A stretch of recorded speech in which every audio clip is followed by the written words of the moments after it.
Side వింగ్లోంచి drama organiser రావణుడు వినేలా నెమ్మదిగా చెప్పాడు.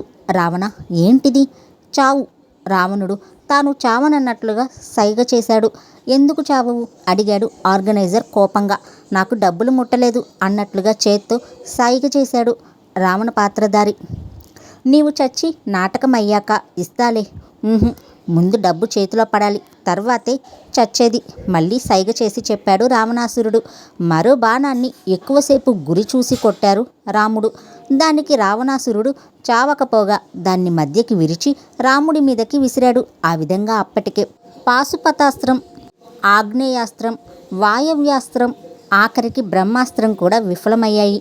సైడ్ వింగ్లో నుంచి ఆర్గనైజర్స్ ఇతర నటీనటులు గోల పెడుతున్నారు. రావణాసురుణ్ణి చావమని ప్రేక్షకులు విజిల్స్ వేసి రాముడితో చెప్తున్నారు. త్వరగా రావణాసురుణ్ణి చంపమని. ఆర్గనైజర్కి అర్థమైంది రావణాసురుడు డబ్బు ముడితే కానీ చావడని. విధిలేక 50 రూపాయల నోట్లని జేబులోంచి తీసి రావణాసురుడికి చూపించి చెప్పాడు. చచ్చిరా, ఇస్తాను. అది నాకిస్తే కానీ నేను చావను. మళ్ళీ సైగ చేసి చెప్పాడు రావణాసురుడు. ఏం నాటకం? మధ్యలో రావణాసురుడికి డబ్బిస్తే అసహ్యంగా ఉంటుంది. ఆర్గనైజర్ చెవిలో వెంటనే ఓ ఆలోచన చెప్పాడు. హనుమంతుల వారు రాముడి బాణాలు అయిపోయాయి. రావణుణ్ణి చంపడానికి బాణం లేదు. రాముడు నాటకం చెడిపోకూడదని సాయశక్తులా ప్రయత్నించు. బాణం కోసం ప్రార్థిస్తున్నట్లుగా కళ్ళు మూసుకుని వంటి కాలి మీద నిలబడ్డాడు రావణాసురుడు. మీసం తిప్పుకుంటూ ఎస్వి రంగారావు ఫోజులో నిలబడి ఉన్నాడు. డబ్బున్న బాణం లేకుండా ఎలా రావణాసురుణ్ణి చంపడం? హనుమంతుల వారు ఇచ్చిన మరో ఐడియాతో లక్ష్మణుడు, సీత దొంగతనంగా షణ్ముగరావు ఇంట్లో నుంచి కోసుకుపోతున్న ములక్కాయలని బాణంగా వాడమని రాముడికి సైడ్ వింగ్లోంచి చెప్పాడు ఆర్గనైజర్. రాముడు కళ్ళు తెరిచి రావణాసురుడి వంక చేతులు రెండు చాపి, ఇప్పుడు అసలైన రామబాణం వస్తోంది, దానికి తిరుగులేదు అన్నాడు. వెంటనే సైడ్ వింగ్లోంచి అతని 2 చేతుల్లోకి ఓ ములక్కాడ వచ్చి పడింది. దానికి 50 రూపాయల నోట్లు చుట్టి పడిపోకుండా రబ్బర్ బ్యాండ్ వేసి ఉంది. రాముడా, ములక్కాడని ధనస్సుకి సంధించు, చావు రావణ అని అరిచి వదిలాడు.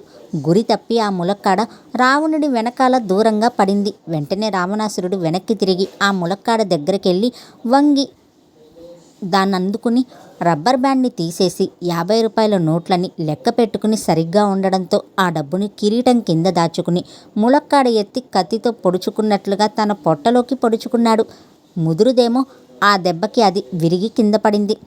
హా రామ, ఆ దశకంఠుణ్ణి చంపావు కదరా అని అరిచి డామ్మని కిందపడి రావణాసురుడి పాత్రధారి చచ్చినట్లుగా నటించాడు, కాళ్ళు చేతులు దబదబ నేల మీద కొట్టుకుని.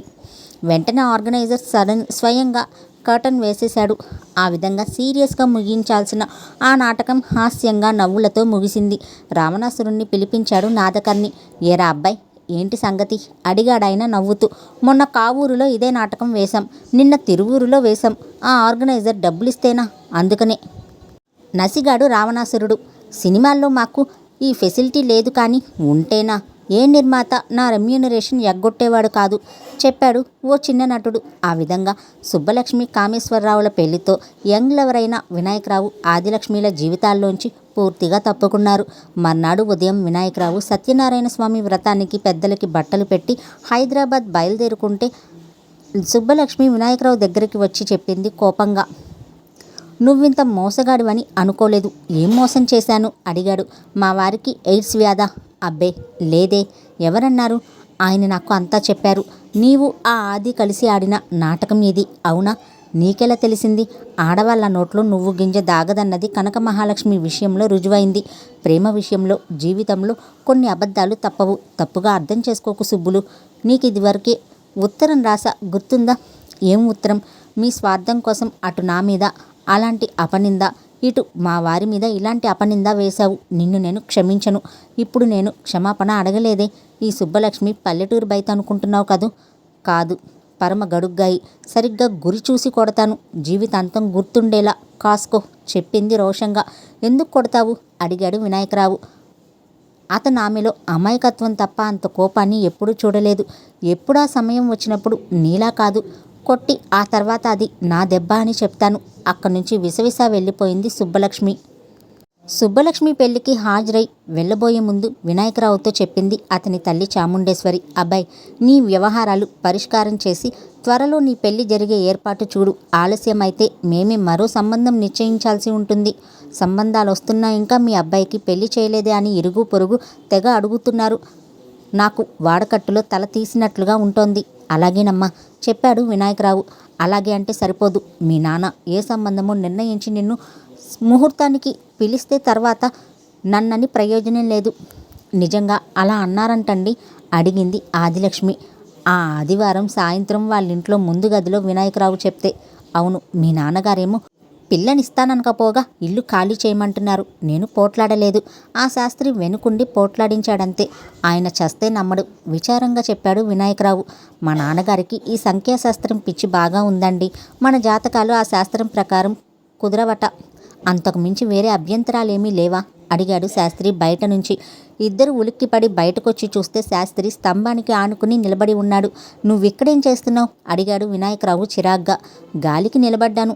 మీ మాటలేం వినలేదు. ఎలాగూ కాఫీ ఇస్తున్నారు కాబట్టి ఆ వేళకి లోపలికి వద్దామనుకున్నాను చెప్పాడు శాస్త్రి. ఇప్పుడే రండి, దానికేం భాగ్యం నవ్వింది ఆదిలక్ష్మి. మీ అమ్మగారు పిండి మరకు వెళ్ళినట్లున్నారు. మీరిద్దరూ ఏకాంతంగా మాట్లాడుకోవడం కుదరదేమో అడిగాడు శాస్త్రి అనుమానంగా. మేం ఏకాంతంగా మాట్లాడుకునేవేం లేవు, కానీ లోపలికి రా కోపాన్ని అణుచుకుంటూ చెప్పాడు వినాయకరావు. ఆదిలక్ష్మి వంటగదిలోకి వెళ్తూ చెప్పింది. మీరు కాఫీ అడిగారు కానీ నేను టీ ఇస్తున్నాను. మరీ మంచిది. ఓ ఎలక్కాయ ఉంటే చిదిమి డికాషన్లో వేయండి. మిమ్మల్ని ఇబ్బంది పెడుతున్నానా అడిగాడు శాస్త్రి. దానికేం భాగ్యం, ఎలాంటి ఇబ్బంది లేదు నవ్వింది ఆదిలక్ష్మి. ఆమె లోపలికి వెళ్ళగానే శాస్త్రిని గద్దించాడు వినాయకరావు. హోటల్కి పోలేవు, రూపాయి ఖర్చెందుకని, ఎలాగూ నీ మామగారు లేరుగా నవ్వాడు శాస్త్రి. ఆదిలక్ష్మి ఇద్దరికి టీ గ్లాసులు అందించాక వినాయకరావుని అడిగింది. మీ షణ్ముగరావు మావయ్యని పెళ్లిలో అంత రైలు మావయ్య అని పిలుస్తున్నారేంటి చిన్నగా నవ్వి సమాధానం చెప్పాడతను. ఆయన పుట్టింది రైల్లోనే. విశాఖపట్నం నుంచి రాజమండ్రి వెళ్తూ ఉండగా గర్భిణి అయిన ఆయన తల్లి తుని దాటాక రైల్లో ప్రసవించింది. ఆయన మొదటి రాత్రి కూడా రైల్లో హనీమూన్కు వెళ్తూ జరిగిందంట. ఆయన కొంతకాలం రైల్వేలో ఉద్యోగం కూడా చేశారు. దాంతో ఆయన్ని రైలు మావయ్య, రైలు అన్నయ్య, రైలు బాబాయ్ అని ఇలా పిలుస్తూ ఉంటారు మా బంధువులంతా. టీ తాగాక శాస్త్రి లేచి నిలబడి చాలా థ్యాంక్స్ అండి అని చెప్పి బయటకు వెళ్ళిపోయాడు. మీ శాస్త్రి బహు గడసరి నవ్వింది ఆదిలక్ష్మి. దాన్నే అడ్డబుర్రా అంటారు సరైన తెలుగులో. పోన్లేండి, ఆయన బుర్రేగా మనకి అనేక విషయాల్లో సహాయం చేసేది. ఇద్దరూ కాసేపు మౌనంగా ఉండిపోయారు. ఏమైనా మాట్లాడండి చెప్పింది ఆదిలక్ష్మి. కాసేపు మౌనంగా ఏం మాట్లాడాలా అని ఆలోచించారు వినాయకరావు, ఆదిలక్ష్మి. రాజీవ్ గాంధీ మీద మీ అభిప్రాయం ఏంటి అడిగాడు. నాకు రాజకీయాలు తెలియవండి చెప్పింది. రవిశాస్త్రి క్రికెట్ ఎలా ఆడతారో కూడా తెలీదు. అన్నపూర్ణ స్టూడియోస్ నిర్మించే హిందీ తప్ప తెలుగు సినిమాలు చూడనండి. ఆ తర్వాత మళ్ళీ మౌనంగా ఉండిపోయారు. మీరు నవ్వనంటేనే వినాయకరావు కోరాడు. అలాగే నవ్వనని హామీ ఇస్తున్నాను.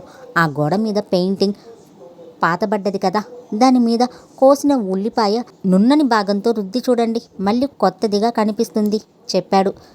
ఇంకా అడిగింది. అల్యూమినియం పాత్ర లోపలి వైపున నల్లబారితే దాంట్లో ఉల్లిపాయ కోసేసి నీళ్లు పోసి ఉడికించండి. ఆ నలుపంతా నీళ్ల మీద తేట కట్టి పాత్ర లోపలి భాగం తెల్లగా వస్తుంది. అలాగే ఉల్లిపాయలు కోసేటప్పుడు కళ్ళ వెంట నీళ్లు రాకుండా ఉండాలి అంటే వాటిని అరగంట సేపు నీళ్లలో నానబెట్టి ఆ తర్వాత తరిగితే రావు. ఇంకో ముఖ్యమైన సంగతి, దోసకాయలు బీరకాయలు కోసాక రుచి చూస్తే అది చేదుగా ఉన్నాయనుకోండి, వాటిని పారేయకూడదు. కాసేపు ఉప్పు వేసి ఉడకబెడితే ఆ చేదు మటుమాయమవుతుంది. అలాగే బియ్యం కడిగిన నీటిలో వంకాయ ముక్కలు వేస్తే అవి నల్లబడవు. ఆదిలక్ష్మి పంటితో కింద పెదవిని నొక్కిపట్టి నవ్వు బయటకు రాకుండా ఉండటానికి విశ్వ ప్రయత్నం చేసింది. కానీ చివరికి నవ్వే గెలిచింది. గోంగూరని ఉడకబెట్టిన నీళ్లను ఉత్తినే ఎప్పుడు పారబోయకూడదు.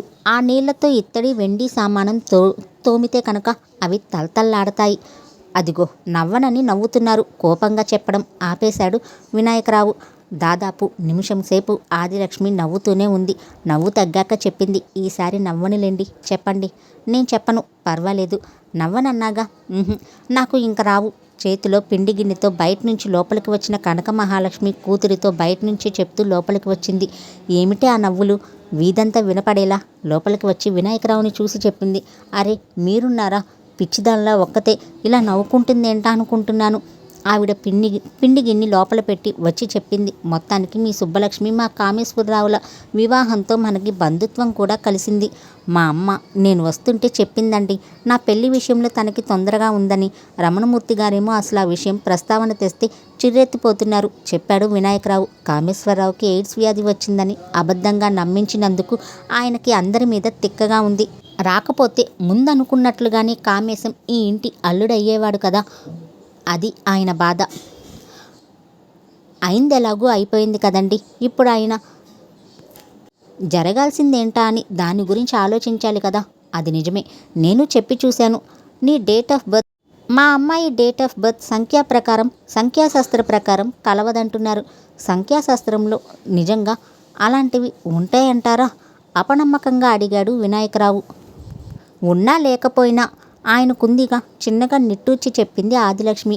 మీ శాస్త్రినే ఏదైనా ఉపాయం చెప్పమని అడుగు నాయనా, కనకమహాలక్ష్మి కోరింది. వినాయకరావు కొద్దిసేపు ఆలోచించి అడిగాడు, నా డేట్ ఆఫ్ బర్త్ ఆయనకి ఎలా తెలిసింది? మీ పుట్టినరోజుకి నన్ను రమ్మని ఆహ్వానించారు కదా, మీ వయసు చెప్పాను, చెప్పింది ఆదిలక్ష్మి. అంటే ఆ డేట్ ఆఫ్ బర్త్ మీ నాన్నగారికి మీరు చెప్పారా? అడిగాడు వినాయకరావు. అవును, ఆయన అడిగితే చెప్పాను. చంపారు కదండి మిమ్మల్ని కలవడానికి. ఓ నిమిషం కోసం ఆ రోజు పుట్టినరోజని నేను మీకు అబద్ధం చెప్పాను. నిజానికి నేను పుట్టింది ఆ రోజు కాదు. మీ అసలైన పుట్టిన తేదీ ఎప్పుడు? మీ డేట్ ఆఫ్ బర్త్ ఇవ్వండి. సంఖ్యాశాస్త్రం ప్రకారం దానికి అన్ని విధాలా సరిపోయే డేట్ నా పుట్టినరోజు అవుతుంది. కానీ ఆయన నమ్మకపోతే అడిగింది భర్త సంగతి తెలిసిన కనక మహాలక్ష్మి. మా అమ్మ చేత అదే నా పుట్టినరోజు అన్న ఉత్తరం తెప్పిస్తాను, అప్పుడు నమ్ముతారుగా. ప్రస్తుతానికి ఇదే మంచి ఆలోచనలా ఉంది, చెప్పింది Adilakshmi. Adilakshmi date of birth కాగితంతో బయటకు నడిచాడు వినాయకరావు. అతను వెళ్ళాక కనక మహాలక్ష్మి కోపంగా కూతుర్ని తిట్టింది. అతనితో ఒంటరిగా ఆ నవ్వులేంటే? మీ నాన్నగారు ఆ సమయానికి వస్తే కొత్త వాళ్ళు ఎవరైనా వింటే పెళ్లి కావాల్సిన పిల్లవన్న సంగతి మర్చిపోతున్నావు. అతనేదో చెప్తే నవ్వొచ్చిందమ్మా, ఆపుకోలేకపోయాను. నవ్వినందుకు అతడికి కోపం వచ్చింది. ఏమిటంత అంత నవ్వొచ్చే జోకు? అడిగింది కనకమహాలక్ష్మి. వాళ్ళ సంభాషణల్ని వివరించాక కనకమహాలక్ష్మి కూడా నవ్వకుండా ఉండలేకపోయింది. ఈ కాలం కుర్రాడు కాడే బుద్ధిమంతుడు. ఏవి కొవ్వొత్తులు ఫ్రిడ్జ్లో ఉంచి అలా చేస్తే నిదానంగా ఎక్కువసేపు కాల్తాయేమో చూద్దాం, చెప్పింది ఆవిడ కూడా ఆసక్తిగా. మర్నాడు సాయంత్రం రమణమూర్తి మొదటిసారిగా వినాయకరావు శాస్త్రి అద్దెకి ఉండే గదిలోకి వచ్చాడు. కూర్చోండి, మర్యాదగా చెప్పాడు శాస్త్రి. మీరిద్దరు గదెప్పుడు ఖాళీ చేస్తున్నారు? అడిగాడు కూర్చోకుండానే. కూర్చోండి, మా వాడు ఫ్యామిలీ పోర్షన్ కోసం వెతుకుతున్నాడు. వాడికి పెళ్ళై మీ అమ్మాయితో వెళ్ళాక నేను వాళ్ళ మధ్య ఉండటం బాగుండదు కాబట్టి ఈ గదిలో ఇంకో రూమ్మేట్ని తెచ్చుకుని కంటిన్యూ అవుతాను, చెప్పాడు శాస్త్రి వినయంగా. వినాయకరావుకి మా అమ్మాయికి పెళ్ళి కల్లా, అలాగే మా ఆదికి అవబోయే చక్కటి పెళ్ళిని చెడగొట్టిన నీవు ఈ రూమ్లో కంటిన్యూ అవ్వడం ఇంకా కల్లా. అసలు ఏజీ ఆఫీస్లో పనిచేసే డాక్టర్గా నటించిన కుర్రాడి మీద క్రిమినల్ కేసు పెడదామనుకున్నా, మళ్ళీ ఎందుకులే అని ఊరుకున్నాను. మీరు పెద్దవారు, అలా ఆగ్రహించడం ఏం బాలేదు, చెప్పాడు వినాయకరావు. నిజానికి నాకు నిన్ను చూస్తుంటే చెయ్యెత్తి 4 బాధాలని ఉంది, కానీ పెద్దవాణ్ణి కాబట్టి మన్నించి ఊరుకుంటున్నాను, పళ్ళు పటపటా కొరికి చెప్పాడు రమణమూర్తి. మనిషి ఎంత భాగ్యవంతుడిగా పుట్టినా పెళ్లి విషయంలో అనుకున్న పిల్ల దొరక్కపోతే దురదృష్టవంతుడే కదా సార్, చెప్పాడు వినాయకరావు వినయంగా. ఈ నెలాఖరుకి గది ఖాళీ చేయండి, లేదా సెల్ఫ్ ఆక్యుపేషన్ కింద నేనే ఖాళీ చేయిస్తాను, చెప్పాడు రమణమూర్తి. మీ కుటుంబం ఈ గదిలో ఎలా సర్దుకోగలరు? అడిగాడు శాస్త్రి వెంటనే. పైన మేడ వేస్తున్నాను, సిమెంట్ బస్తాలు ఉంచడానికి, చెప్పాడు రమణమూర్తి. వాన భూమి మీద పడకుండా ఆపడం ఎలా వీలు పడదు? నా హృదయం నుంచి పొంగిపొర్లే ప్రేమను ఆపడం కూడా మీకు అలాగే సాధ్యపడదు, చెప్పాడు వినాయకరావు బాధగా. అలాగా, ఎప్పటి నుంచి ఈ రోగం? వెటకారంగా అడిగాడు రమణమూర్తి. సరిగ్గా నెల 23 రోజుల 7 గంటల 4 నిమిషాల 50 సెకండ్ల నుంచి సార్, చెప్పాడు వినాయకరావు అదే స్వరంతో. అసలు బ్రహ్మచారులకి గది అద్దెకివ్వడం నాదే బుద్ధి తక్కువ. మా హెడ్ మాస్టర్ మనవాడని ఆయన చెప్తే శాస్త్రికి ఇవ్వక తప్పింది కాదు, చెప్పాడు రమణమూర్తి. ప్రేమ అనేది దేవుడు పక్షులకి జంతువులకి కాక ఒక్క మనిషికే ఇచ్చిన వరం సార్. అవి ప్రేమించి పెళ్లి చేసుకోలేవు, అలా చేసేది మనిషే. ప్రేమ వద్దంటే జంతువులతో సమానం, చెప్పాడు వినాయకరావు. పరమ నికృష్టుడు నా అల్లుడవడం నేను సహించలేను, రౌద్రంగా చెప్పాడు రమణమూర్తి. ఈ లోకంలో పరమ నికృష్టుడెవరు అంటే ప్రేమించిన అమ్మాయిని పెళ్లి చేసుకొనివాడు, పెళ్లి చేసుకున్న అమ్మాయిని ప్రేమించలేనివాడు. మీరు నన్ను నికృష్టుడిగా మార్చకండి సార్ చెప్పాడు వినాయకరావు ఆవేదనగా. ప్రేమ అనేది దెయ్యం లాంటిది.